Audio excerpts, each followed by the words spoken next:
Welcome to video prime. మాజీ CM YCP అధినేత జగన్మోహన్ రెడ్డి గారి చిత్తూరు జిల్లా పర్యటన ఖరారైంది. మాజీ మంత్రి పెద్దిరెడ్డి రామచంద్రారెడ్డి గారి ఇలాకా అవడంతో పెద్దిరెడ్డి గారి ఇలాకాలో దద్దరిల్లిపోవాలి పర్యటన అని భారీగా ఏర్పాట్లు చేస్తున్నారు. పెద్దిరెడ్డి రామచంద్రారెడ్డి గారు తెలుసు మనకి, చంద్రబాబు నాయుడు గారికి చిరకాల శత్రువు ఆయన.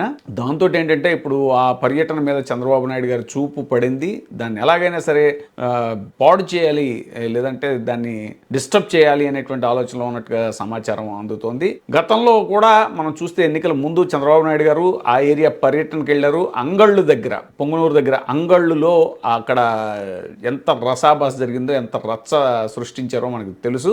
యాక్చువల్గా చంద్రబాబు నాయుడు గారు మొగుండు కొట్టి మొగసాలకు ఎక్కింది అంటారు కదా, ఆ టైప్లో ఆయన అసలు పర్మిషన్ తీసుకుంది మదనపల్లి దగ్గర ఉన్నటువంటి సమ్మర్ స్టోరేజ్ ట్యాంక్ చూస్తానని అనుమతి తీసుకుని అక్కడి నుంచి ప్లాన్ మార్చుకుని సడన్గా అంగళ్ళ గ్రామం మీదుగా చిత్తూరు జిల్లాలోకి ఎంటర్ అవ్వాలి అనేటువంటి ఆయన ప్లాన్ని భగ్నం చేయడానికి పోలీసులు వాళ్ళంతా కూడా పర్మిషన్ లేదు కాబట్టి వాళ్ళు ఆపారు సహజంగానే. అప్పుడు ఆయన దాన్ని చాలా పెద్ద ఇష్యూ చేయాలని డిసైడ్ అయిపోయి పెద్దిరెడ్డి రామచంద్రారెడ్డి గారి మీద అభాండం వేయాలని అక్కడ తన తెలుగుదేశం కార్యకర్తలను రెచ్చగొట్టి అక్కడ వైసీపీ వాళ్ళకి తెలుగుదేశం కార్యకర్తలకి మధ్య ఒక ఘర్షణ వాతావరణాన్ని సృష్టించి అక్కడ పోలీసులు లాఠీచార్జ్ చేయడం ఇవన్నీ జరిగాయి. అక్కడ ఆ సంఘటనలో A1గా చంద్రబాబు నాయుడు గారి మీద కేసు కూడా నమోదు చేయడం జరిగింది.